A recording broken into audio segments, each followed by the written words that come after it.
आप ठीक हैं? तुम्हारी इतनी जरूरत के मुझसे पूछ रही हो? तुम्हें नजर नहीं आ रहा कैसी हूं मैं? मैं बस ये पूछना चाह रही थी कि आप कैसी हैं? अब नहीं पूछना।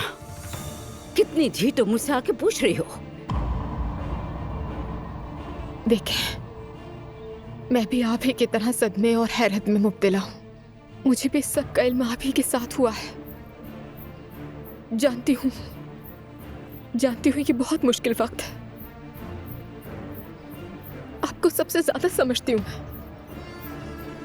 लेकिन ये मेरी गलती नहीं है। झूठ मत बोलो मुझसे। तुम ही हो इस सब की वजह, सिर्फ और सिर्फ तुम। जिस दिन से तुमने हमारे घर में कदम रखा उस दिन से हम बर्बाद हो गए। कहाँ लाके खड़ा कर दिया हम सबको तुमने। तुम्हारी माँ उमर के साथ और खुदा मेरे शौहर के साथ, मेरी बेटी उस निकम्मे रूहान के साथ। मैं तुम्हें माफ नहीं करूंगी। तुम सब इतने घटिया हो कि तुमने लैला तक को घसीट लिया सब में। जिस दिन तुम इस घर में आई उस दिन पर लानत हो।